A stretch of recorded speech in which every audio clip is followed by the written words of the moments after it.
If you don't want to transform your data, or data transformations are not sufficient to get you to the normality assumption, the next best thing to do is to use what are called non-parametric tests. And non-parametric means tests that do not require a normal distribution. Non-parametric tests are interesting because they allow you to analyze data that doesn't fit in a normal distribution. However, there's a cost to that. The results from non-parametric tests are not equivalent to parametric tests, but they can replace them. The non-parametric tests are typically not as powerful as the parametric tests. In most cases, you want to first try to get your data to fit a normal distribution using a transformation before moving on to the non-parametric tests.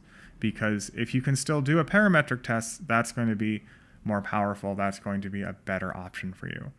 Only when you can't transform the data in such a way to make it fit a normal distribution, then you should use these non-parametric tests.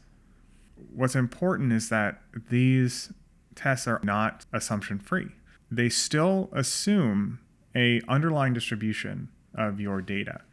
But instead of assuming a normal distribution, it is assuming that the distributions of the explanatory variables are the same shape. So even though the data you collected is not normally distributed, the assumption is that whatever the shape of the distribution your sample is actually from is the same shape as the other samples. They should be both non-normal in the same way.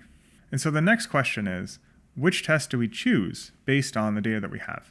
And luckily, just like the parametric tests, there are specific non-parametric tests for particular data and particular hypotheses. The first one I want to talk about is the Sine Test. And the Sine Test replaces the one sample and paired t-tests. And basically, the Sine Test compares observations to some null probability. So let's say we are interested in whether marine protected areas produce more fish biomass than non-protected areas.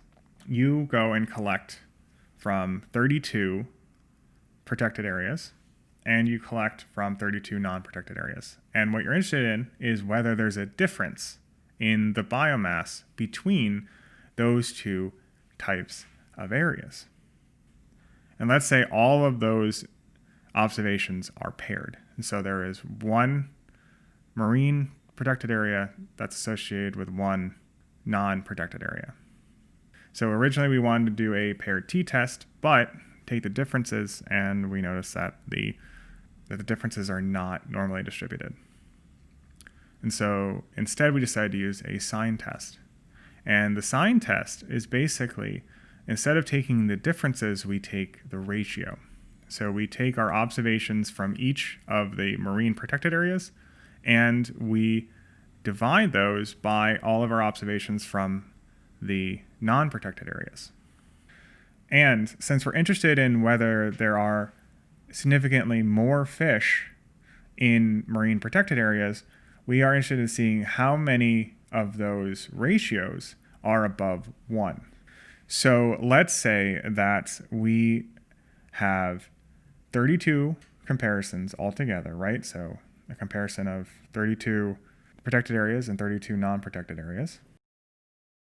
And we found that 31 of those comparisons were above 1.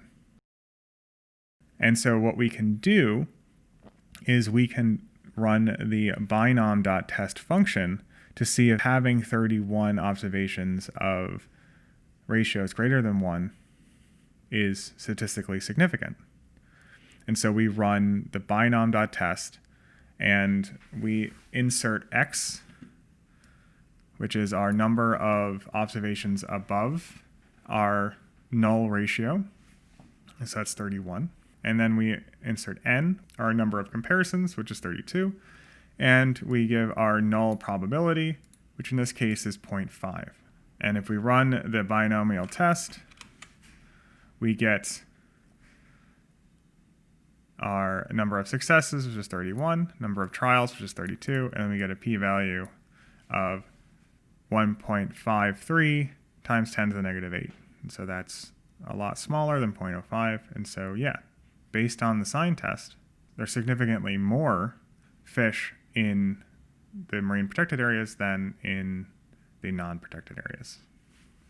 If we're interested in comparing two means to each other, as if it was a two-sample t-test, we instead use what's called the Wilcoxson signed rank test, also called the Mann-Whitney U-test.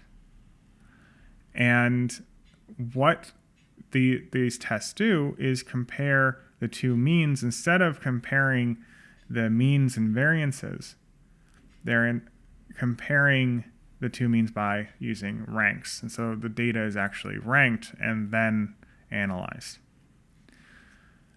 So let's say we have two data sets. So let's say we're going to look at the petal widths between Iris virginica and Iris setosa.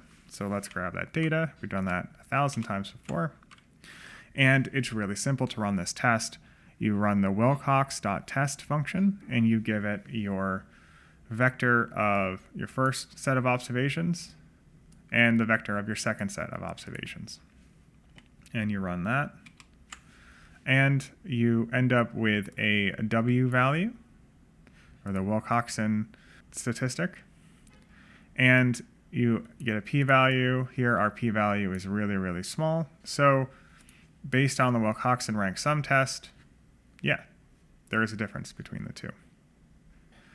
If we are interested in comparing between more than two groups, we can use what's called the Kruskal-Wallace test.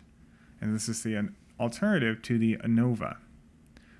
And the Kruskal-Wallace test uses means and medians to compare differences among populations, not pooled variances. And so let's say we want to compare petal widths among all species of iris. This is also really simple in R. You do Kruskal.test. You give it your dependent variable. So here it's the petal.width. And you give it your grouping factor, your grouping variable, and your species, and then you tell it use the iris data. And if we run that, you get a Kruskal-Wallace chi-squared, which is your test statistic. It has degrees of freedom, and that should be the number of groups minus 1, and it gives you a p-value. And indeed, our p-value is really small, and so, yeah, there's a difference in at least one of these groups. The hypothesis is very similar to an ANOVA. And because of this, we still don't know if there are differences between different groups. We just know there's some difference within this set of groups. So what we need to do is actually run a post hoc test. And we can't run a parametric post hoc test like the Tukey HSD like we could for an ANOVA because this is still non-parametric data. So instead, we use the Pairwise Wilcox.test function, and inside we give it our dependent variable, which is iris $petal.width. We give our grouping factor, which is iris $species, and importantly, we need to tell it how to adjust the p-value. Remember when I told you for the post hoc test for the ANOVA, we need to adjust the p-value because we're doing multiple comparisons. The same is true for non-parametric tests. Here you need to explicitly tell it what your p-adjust method is, and I suggest using Bonferroni. This is a very common p-adjust method, and so whenever you're asked to give a p-adjust method in R, I highly suggest you use the Bonferroni. And if we run this, it gives us a table that looks like this. It gives us our combinations of comparisons, so versicolor versus setosa, virginica versus setosa, and then virginica versus versicolor. And as you can see, all these p-values are less than 0.05, and so they are all different from each other.